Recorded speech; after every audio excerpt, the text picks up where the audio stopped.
مصطفیٰ صلی اللہ علیہ وسلم ہمارے نبی حضرت محمد مصطفیٰ صلی اللہ علیہ وسلم کو خاتم النبیین بنا کر بھیجا ہے۔ آدم علیہ السلام سے لے کر حضرت عیسیٰ علیہ السلام تک جتنے بھی انبیاء کرام آئے ہیں، کوئی نبی بن کر کے آیا ہے، کوئی رسول بن کر کے آیا ہے، لیکن ہمارے نبی حضرت محمد مصطفیٰ صلی اللہ علیہ وسلم نبی بھی تھے، رسول بھی تھے، اور اس کے ساتھ ساتھ میں خاتم النبیین بھی تھے، یعنی نبوت کے سلسلے کو اللہ تبارک و تعالیٰ نے ہمارے نبی حضرت محمد مصطفیٰ صلی اللہ علیہ وسلم کی ذات پر ختم کر دیا۔ اب اللہ کے نبی کے بعد کوئی نبی قیامت تک کے لیے نہیں آئے گا، یہ اس وقت کا ہمارا سب سے بڑا عقیدہ ہے۔ ورنہ دنیا میں ایسے لوگ پیدا ہو رہے ہیں جو نبوت کا دعویٰ آج بھی کر رہے ہیں۔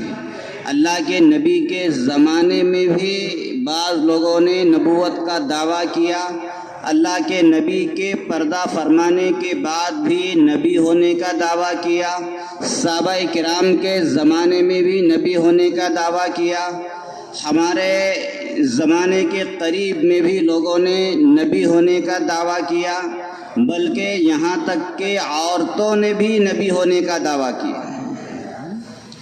ابھی پڑوس ملک میں 4-5 روز پہلے ایک چیز دیکھ رہا تھا، اس میں ایک عورت ہے، وہ اپنا تعارف کرا رہی ہے، اپنا پریچے انٹروڈکشن کرا رہی ہے، تعارف۔ وہ کہہ رہی کہ میرا نام فلاں ہے اور میں رسول بنا کر کے بھیجی گئی ہوں پڑوس ملک میں۔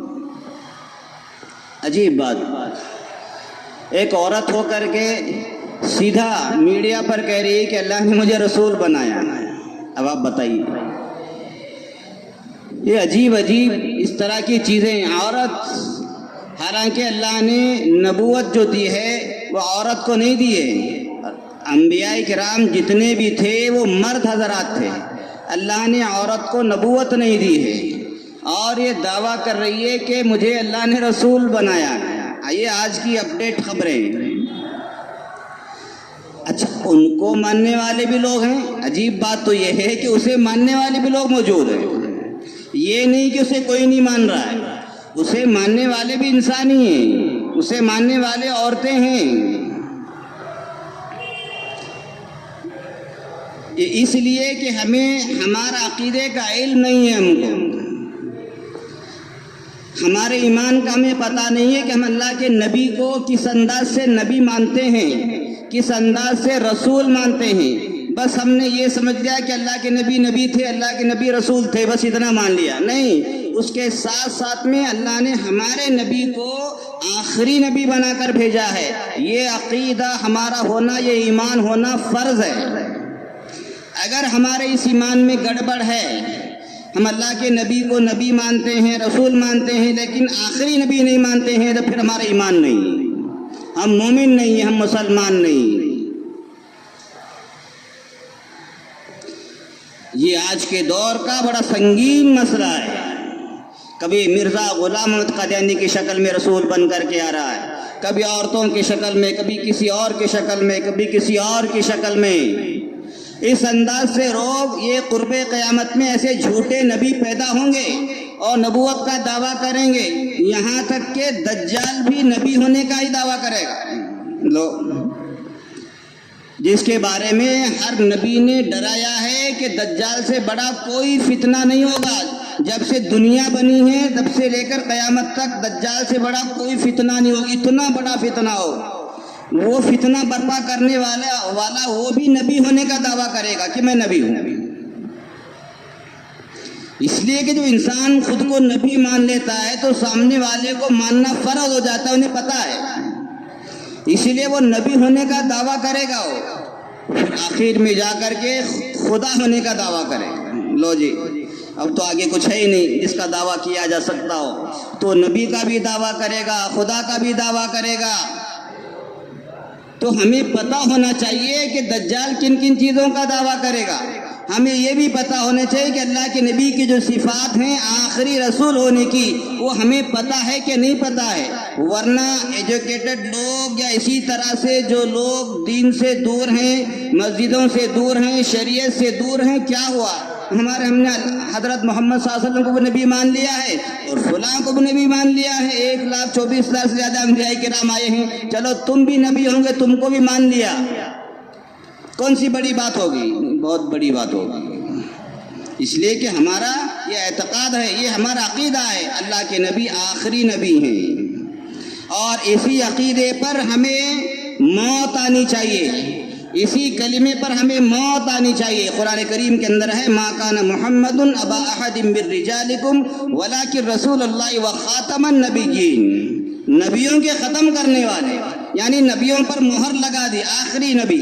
اب اس کے بعد کوئی نبی، خاتم کہتے ہیں انگوٹھی کو، پہلے انگوٹھی کے ذریعے سے مہر لگائی جاتی تھی. اللہ کے نبی کے پشت پر، اللہ کے نبی کے پیٹھ پر یہ نبوت کی مہر تھی.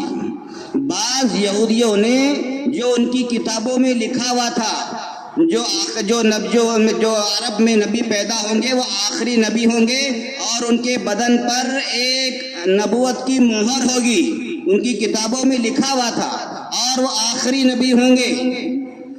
اس لیے وہ اللہ کے نبی نے جب نبوت کا دعویٰ کیا، اس وقت لوگوں نے، یہودیوں نے آ کر کے اللہ کے نبی کی پیٹھ کو دیکھا کہ وہ نبوت والی مہر ہے کہ نہیں ہے.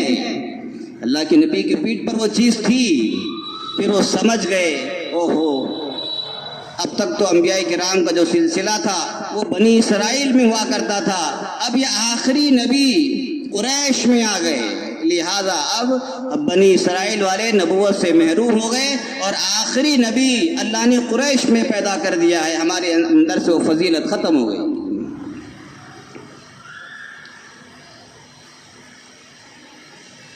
اور جب اللہ کے نبی کو معراج کرا رہے ہیں، اللہ کے نبی، اللہ تعالیٰ معراج کا سفر اللہ تعالیٰ اپنے پاس بلا رہے ہیں.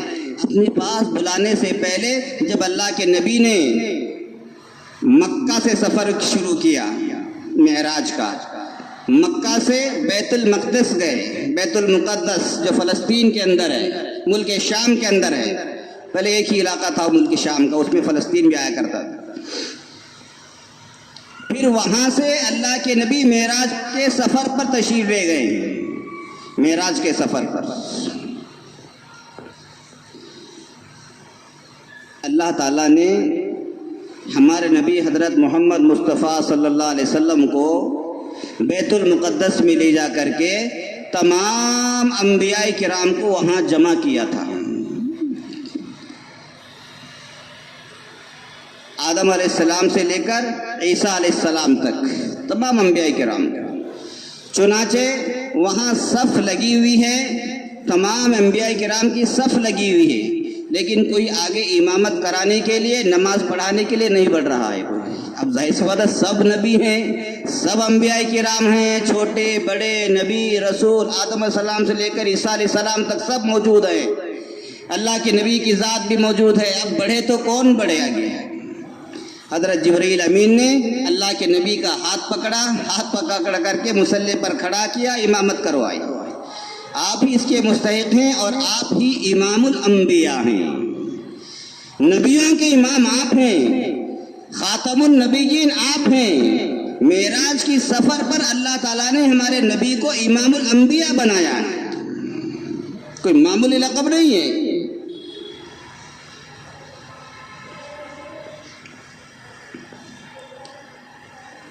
یہ وہ صفت ہے. آج اسی چیز پر لوگ حملے کر رہے ہیں، اس لیے کہ یہیں سے ہی شیطانیت جنم لیتی ہے کہ وہ آخری نبی نہیں مانیں گے تو پھر آگے نبی بنتے چلے جائیں گے قیامت تک، جو چاہے نبی بنتا پھرے گا. لیکن آج سے 1400 سال پہلے قرآن کریم نے اس کی جڑ کاٹ دی تھی. قرآن کریم میں آیت اتار کر کے آخری، یعنی جو نبی کا دعویٰ ہونے کا ذرا بھی شک ہو سکتا تھا، اس کی جڑ کو ہی کاٹ دیا ہے کہ آخری نبی حضرت محمد مصطفیٰ صلی اللہ علیہ وسلم کی ذات گرامی ہے. اسی لیے حدیث شریف میں ہے ہماری امت سب سے زیادہ امتیں ہوں گی. کل قیامت کے روز 120 صفحے لگیں گے, 120 صفحے. آدم علیہ السلام سے لے کر ہمارے نبی حضرت محمد مصطفیٰ صلی اللہ علیہ وسلم تک جتنی بھی امتیں آئی ہیں ان کی 120 صفحے لگیں گے. 120. ہر نبی کی اس میں صفحے ہوں گے, ہر نبی کی صفحے ہوں گے.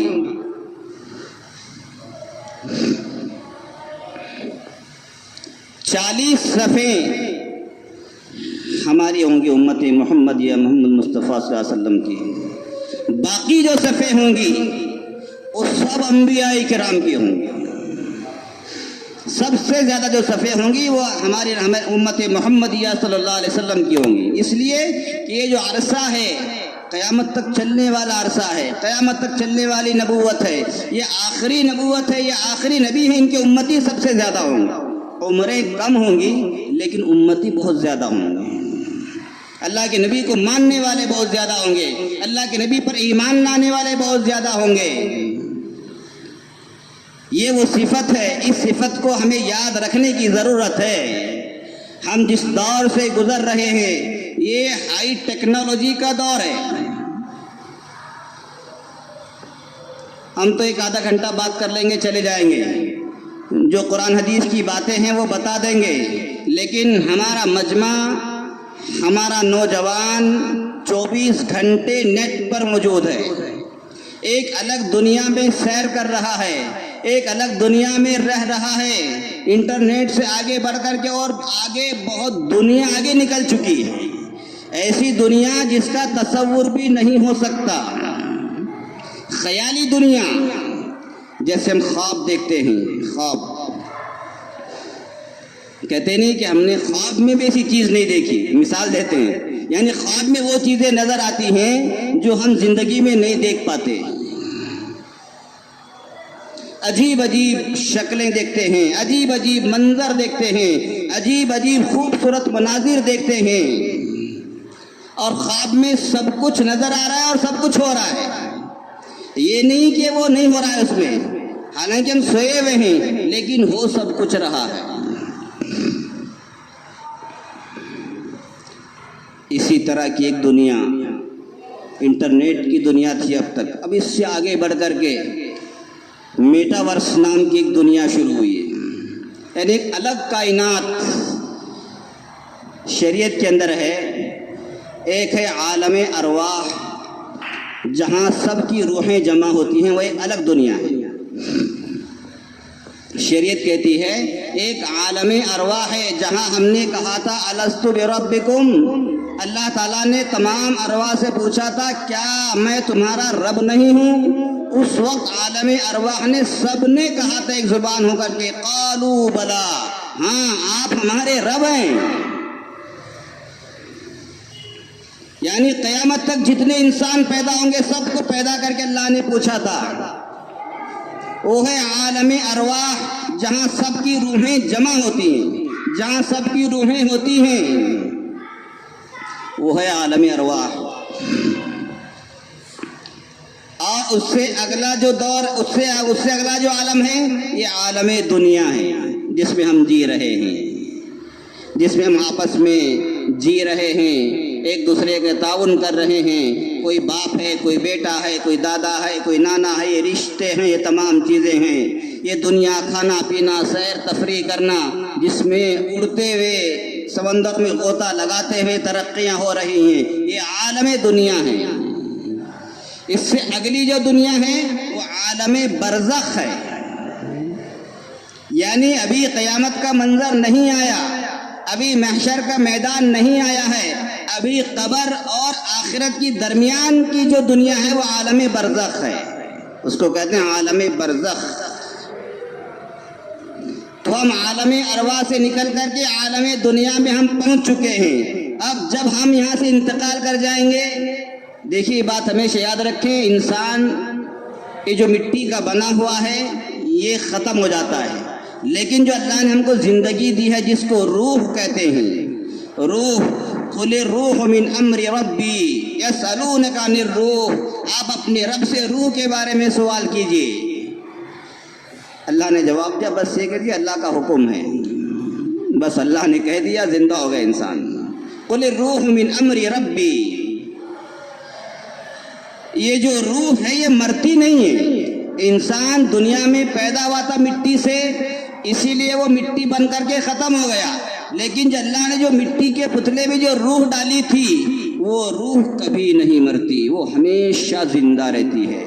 جب اللہ نے اس کو ایک مرتبہ بنا دیا، ایک مرتبہ زندگی دے دی، وہ کبھی نہیں مرے گی، یہاں تک کہ یا تو وہ جہنم میں جائے گی یا جنت میں جائے گی. جہاں بھی اس کا ٹھکانہ ہوگا، جیسے اس نے اعمال کیے ہوں گے اس کے مطابق وہ وہاں جائے گی. پھر اللہ تعالیٰ موت کو بھی موت دے دیتے ہیں، پھر ہم ہمیشہ زندہ رہیں. یہ روح ہوتی ہے، روح. قرآن ایک ایسی کتاب ہے جس میں عالم ارواح کے بارے میں بتایا گیا ہے، عالم دنیا کے بارے میں بتایا گیا ہے، عالم برزخ کے بارے میں بتایا گیا ہے، عالم آخرت کے بارے میں بتایا گیا ہے. عالم دنیا کے بارے میں جو بتایا گیا ہے اس میں خوب ترقیاں کرو. قرآن میں یہ بھی بتایا گیا قل سیروا فی الارض افلا یتدبرون افلا تعقلون. یہ جتنے بھی آیتیں ہیں یعنی غور و فکر کرنے کے متعلق آیتیں ہیں کہ تم اپنی ذات میں غور کرو، دنیا میں غور کرو. آپ کو پتہ چلے گا خدا موجود ہے اور نئی نئی چیزیں آپ کو نکلیں گی جس سے آپ کو خدا نظر آ جائے گا. اور سائنس جو ہے وہ بدن کی ترقی کے لیے دنیا کی ترقی کی رہنمائی کر سکتی ہے، لیکن قرآن انسان کی ترقی کے لیے، بدن کی ترقی کے لیے اور سب سے بڑھ کر روح کی ترقی کی وہ رہنمائی کرتا ہے. یہ فرق ہے سائنس میں اور قرآن میں. قرآن ان دونوں کی ترقی کے ساتھ ساتھ میں جو اصل مقصد ہے روح کی ترقی، وہ اس کی رہنمائی کرتا ہے.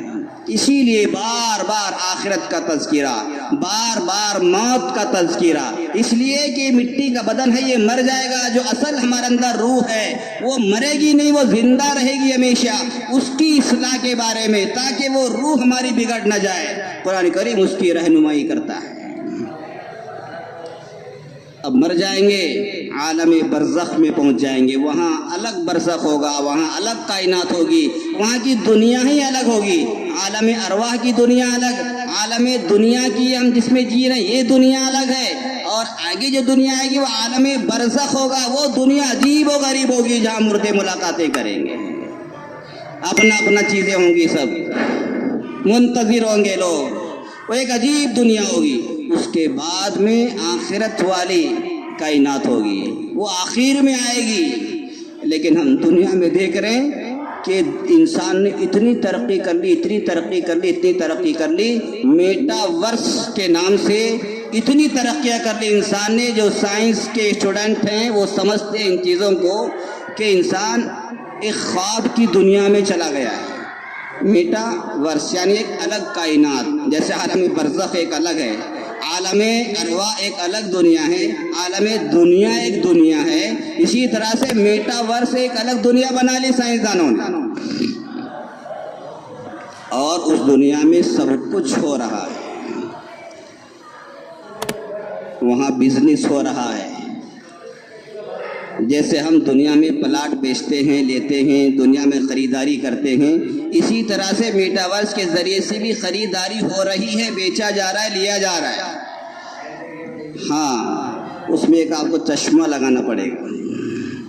3D کا چشمہ لگاتے ہیں نا، ہمارے نوجوان جانتے ہیں. وہ ایک عجیب دنیا میں پہنچ جاتا ہے انسان، عجیب دنیا میں پہنچ جاتا ہے. اسی لیے سائنس، اسی لیے جو بڑے بڑے جو لوگ ہیں دنیا چلانے والے، ہمارا جو ڈاٹا ہے وہ چوری کر کے بیچا جا رہا ہے. پوری دنیا سے ایسا ہو رہا ہے. نہیں، پوری دنیا میں ہی ہمارے ڈاٹا کو خرید کر کے ایک جگہ جمع کیا جا رہا ہے تاکہ میرا جتنا بھی فیوچر ہے سب ایک جگہ جمع ہو جائے. جب مجھے ہی ضرورت پڑے گی تو میٹا ورس میں وہ چیز ہمیں حاصل ہو جائے. دبئی کے اندر اس کی بڑی خرید و فروخت ہو رہی ہے. ایک عجیب دنیا ہو گئی ہے. ہمارے نوجوان اس میں مبتلا ہوتے جا رہے ہیں. کرپٹو کرنسی اس کی خرید و فروخت کا وہ ذریعہ بن رہی ہے. یہ نوٹ ووٹ یہ بہت پرانی چیزیں ہو چکی ہے. یہ ATM یہ بھی بہت پرانی چیز ہو چکی ہے.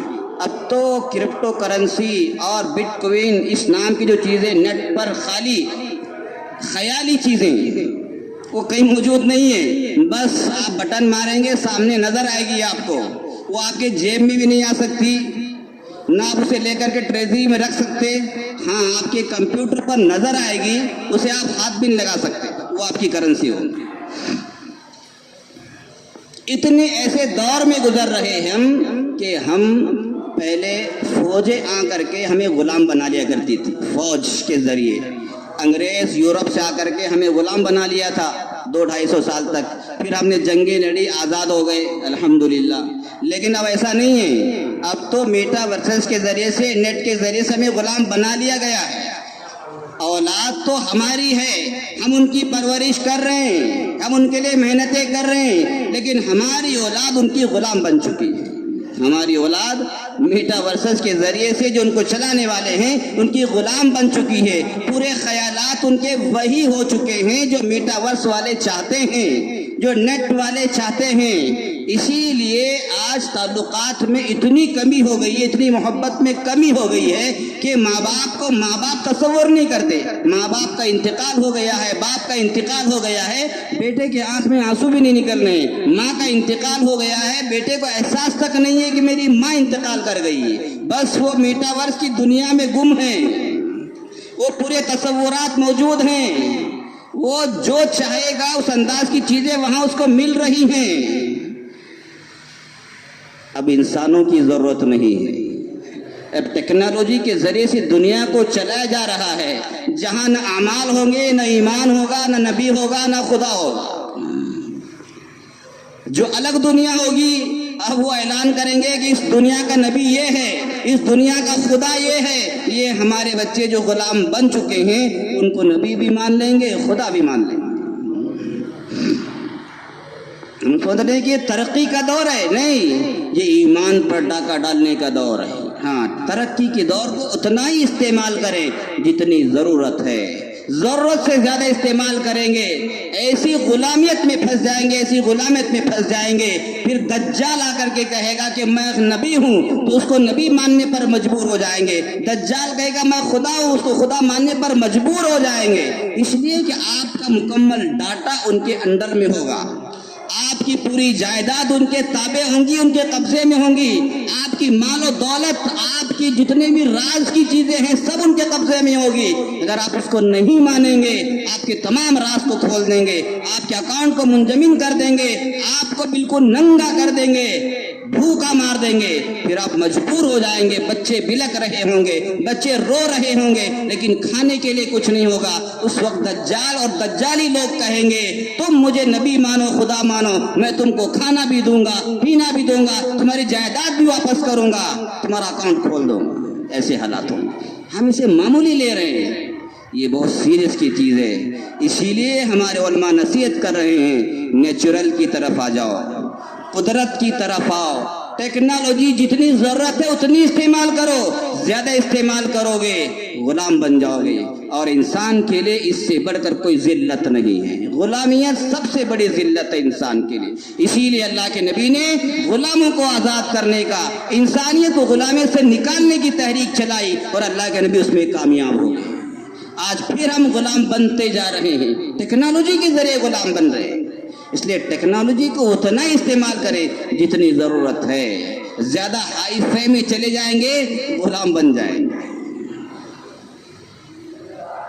یہ دماغ ہمارے کنٹرول میں نہیں رہے گا، یہ زبان ہمارے کنٹرول میں نہیں رہے گی. اس لیے کہ دماغ پر وہ کنٹرول حاصل کر لیں گے ہمارے. وہ جو چاہیں گے ہمارے دماغ وہ بولے گا، وہ سوچے گا. ماں باپ جو بتا رہے ہیں وہ نہیں کہیں گے ہم، ہمارے جو بڑے ہم کو کہہ رہے وہ نہیں کریں گے، شریعت جو بتا رہی وہ نہیں کریں گے، بلکہ دماغ کے سے کمپیوٹر کے ذریعے سے، ہمارے ڈاٹا کے ذریعے سے دماغ کو جو کنٹرول کیا جا رہا ہے وہ زبان ہم استعمال کریں گے. اس لیے ٹیکنالوجی ایک ضرورت کی حد تک استعمال کریں، ورنہ ہم ٹیکنالوجی کے چکر میں اور بڑی ہی کیا کہیں ترقی کے چکر میں ایسا نہ ہو کہ اپنے ایمان سے بھی ہاتھ دھو بیٹھے. اس لیے میرے دوستو ہمارے پاس ایمان ایک بہت بڑا قیمتی سرمایہ ہے. یہ آخری دور میں ٹیکنالوجی کے ذریعے سے دجال فتنے برپا کرے گا, ہمارے ایمان کو چکلے گا اور ایسی ایسی چیزیں دکھائے گا. تصور صرف خیالات میں لے جائے گا. یہاں کچھ نہیں ہے, یہاں پر گندگی پڑی ہوئی ہے, وہ یہاں پر سر سبز و شاداب باغ دکھا دے گا, باغیچہ دکھا دے گا, حالانکہ حقیقت میں وہ کیچڑ ہے. یہ دجال کی جنت ہوگی, اور جس کو وہ دوزخ بتا رہا ہے وہ حقیقت میں وہ جنت ہوگی. وہ ٹیکنالوجی کے ذریعے سے کرے گا, وہ ہمارے والدین کو زندہ کرے گا, زندہ. اب آپ کہیں گے وہ کیسے کرے گا؟ ارے ٹیکنالوجی یعنی ہمارے دماغ کو ایسا فٹ کر دیا جائے گا کہ ہم مجبور ہوں گے کہنے پر, ہم کہہ دیں گے ہاں یہ میرے ماں باپ ہیں. ایسی شکل بنا کر کے کھڑے ہو جائیں گے وہاں پر دو لوگ, ایک عورت ایک مرد, وہ قبر سے اٹھ کر کے کہیں گے ہاں یہ جو جس نے ہمیں زندہ کیا ہے یہ دجال نہیں, یہ ہمارا خدا ہے. اب ظاہر سی بات ہے, میرے ماں باپ اٹھ کر کے میرے سامنے کہہ رہے ہوں کہ یہ دجال نہیں خدا ہے, تو ہمیں یقین ہو جائے گا پورا, جبکہ ہمارے ماں باپ بھی کہہ رہے ہیں. حالانکہ حقیقت یہ ہوگی کہ ہمارے ماں باپ نہیں ہوں گے وہ, لیکن ایسی شکل بنا کر کے آئیں گے وہ. اب اللہ تعالیٰ وہ ٹیکنالوجی سے کریں گے یا جنات کے ذریعے سے کرائیں گے وہ اللہ بہتر جانتے ہیں. لیکن ہم جس دور سے گزر رہے ہیں یہ دور اسی دور کی طرف جا رہا ہے, اس لیے کہ ایسی چیزوں کو دکھایا جا رہا ہے جو حقیقت میں موجود نہیں ہے اور ہم اسے ماننے پر مجبور ہیں. ہاں بھائی واقعی ہے وہ چیز. اور چشمہ لگا لو, دوسری دنیا میں چلے جاؤ. پہلے تو ذرا بڑے بڑے چشمے تھے, اب تو اور ہائی ٹیکنالوجی کے ذریعے سے جیسے بھی چھوٹے چھوٹے چشمے نہیں, ایسے چشمے لگا کر گھوم رہے ہیں اور اس دنیا میں سیر کر رہے ہیں, پتہ بھی نہیں چل رہا ہے. اس لیے میرے دوستو اپنے آپ کو ان چیزوں سے ذرا دور رکھیں, زیادہ اس میں نہ گھسیں اور اپنے آپ کو نیچرل کی طرف آئیں, اپنے آپ کو تہذیب میں آئیں, اپنے آپ کو انسانوں میں بیٹھنے والا بنائیں. تب محبت آئے گی, وہ کلچر محفوظ ہوگا, تہذیب محفوظ ہوگی, دین و ایمان محفوظ ہوگا. ورنہ اگر ہم میٹا ورس کی دنیا میں چلے جائیں گے پھر ہمیں اس دنیا کی کوئی ضرورت باقی نہیں رہے گی. ہمارے ایمان کا پتہ نہیں کیا ہو جائے گا, ہماری اولاد کا پتہ نہیں کیا ہوگا, ہمیں کوئی پوچھنے والا نہیں ہوگا. انسان اتنا آگے نکل چکا ہوگا. یہ شیطانی چیزیں ہیں, یہ شیطانی جال ہیں جو پھنساتے جا رہے ہیں. اس لیے اپنے ڈاٹا کو بھی محفوظ رکھیں. اپنا ڈاٹا جو ہوتا ہے کوئی معمولی نہیں, ہمارے ڈاٹے کے ذریعے سے تمام چیزیں محفوظ کی جا رہی ہیں. اس لیے اپنی عزت بھی محفوظ رکھیں, اپنی مال و دولت بھی محفوظ رکھیں, اپنی جائیداد بھی محفوظ رکھیں. جو قدرتی طریقے ہیں انہی طریقوں کو زیادہ استعمال کریں, زیادہ ہائی ٹیکنالوجی کے دور میں جانے کی کوشش نہ کریں. ہاں جہاں مجبوری ہے وہ الگ بات ہے, جہاں مجبور نہیں ہے وہاں قدرتی چیزوں کا استعمال کریں. اللہ ہم سب کو ان تمام نئی چیزوں سے اپنے ایمان کو بچانے کی, اعمال کو بچانے کی توفیق نصیب فرمائے. سبحان اللہ و بحمدہ, سبحان اللہ العظیم.